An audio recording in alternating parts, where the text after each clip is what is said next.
Est-ce que vous pouvez nous parler de la structure globale du livre, sa construction? Yeah, people. When I started writing, I had this idea that the book could be read in any order.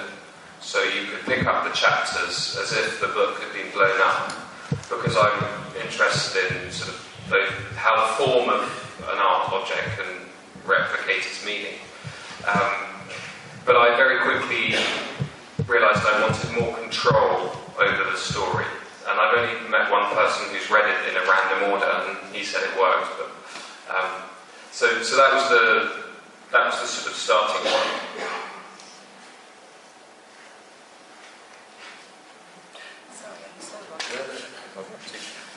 Donc oui, c'est ça. Donc lorsque j'ai démarré l'écriture du livre, je me disais, mais ça va être un livre qu'on peut lire dans n'importe quel ordre. On peut commencer par un chapitre et puis passer à un autre chapitre et que ça pourrait fonctionner. En fait, c'est un peu comme un objet d'art, quelque chose qui réplique à un certain sens. Mais au bout d'un moment, je me disais, mais j'ai besoin de plus de contrôle sur ce livre. En fait, il y a une personne qui a essayé de lire un peu comme cela, au hasard, en prenant un chapitre par-ci, un chapitre par-là. Il a dit que ça fonctionnait, et c'est vrai que c'est mon point de départ, mais après j'ai fait ça autrement. And so I wanted the book to be sort of disorientating and confusing, but at the same time, you've got to do your reader a favour. You've got to give them some guidelines in order for them to be able to follow it. So I was thinking about the 3-act structure in the book. The first act is half as long as the second act, which is, and the last and the first act are the same length. So I was thinking about that sort of classical idea, even though the book feels very fragmented and different. I knew that that's how people understand stories. And when you look at books that seem very strange, often they are strange, but they're still either riffing's probably playing on that idea, or it's there, but it's slightly hidden. The idea of 3 acts.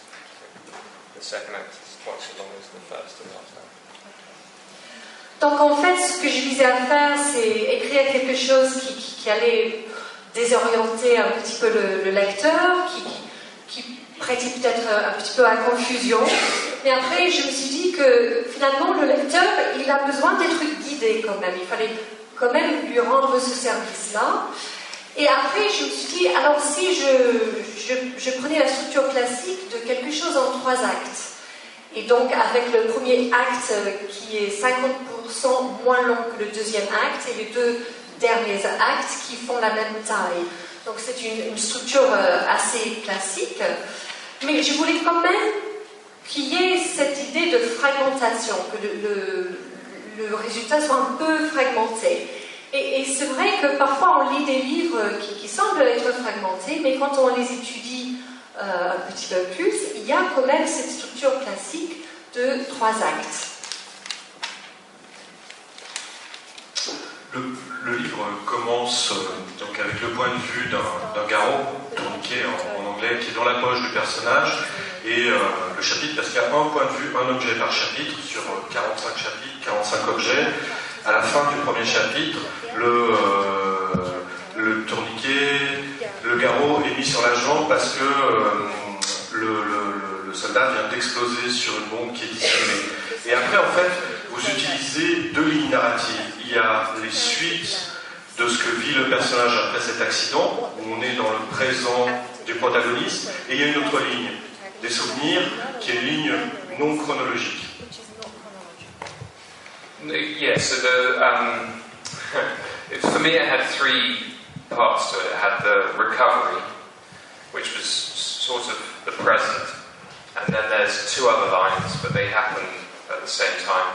The story of Tom Barnes soldiering and the insurgents.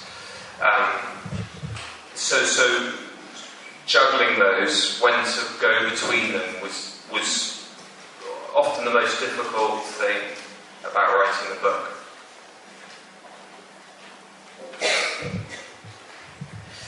Donc oui, en fait, il y a plutôt 3 lignes, 3 parties. Donc il y avait la première partie, donc c'est la partie récupération, donc là tout se passe au présent. Et puis il y a deux autres lignes narratives qui ont lieu en même temps. Donc il y a Tom Barnes, le soldat, et puis il y a tout ce qui se passe avec les chirurgiens. Donc il fallait... Pardon ? Les insurgés. Pardon, les insurgés, oui. J'ai mal noté. Tout ce qui se passe avec les insurgés. Et donc, il fallait que je jongle un petit peu entre les deux. Et souvent, c'était la partie qui était la plus difficile pour moi. And I suppose, just going back to the objects, what I found interesting about them is the way they exist. So that you could have an object that was made, say the Persian rug, and it can narrate a very long sweep of time, of years passing. And then you can have an object like a snowball that can exist for a few hours. That, and also the way that an object is made, bought by someone, used, and then corrodes or decays. That was quite an interesting thing to help with this idea of time. And I think it allows the reader to think, well, this is a medical object. I'm in this part of the story.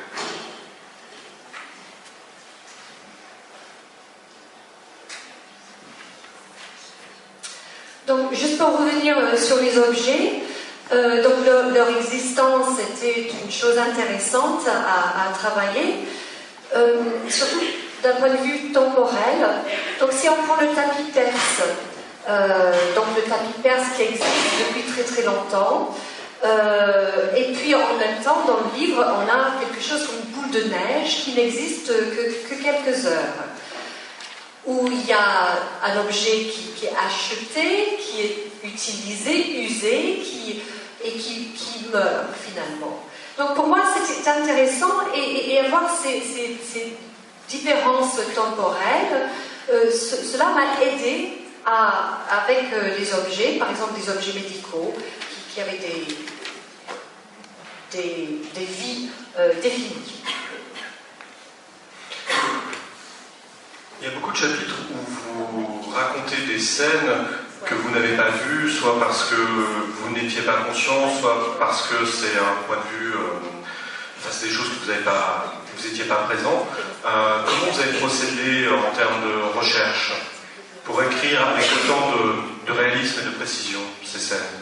Yeah, often I'm a bit of, I think I'm really into the use of the imagination. I think that's why you write, to use your imagination. So I'd often be doing that thing I was talking about where you're using your own experiences but changing it into something else. But for the medical chapters and things that I didn't know about, I would read medical journals or watch YouTube clips and things like that. But I'm a bit of a believer to keep as little research to start. There's enough to get started and then check things at the end. That's how I do it.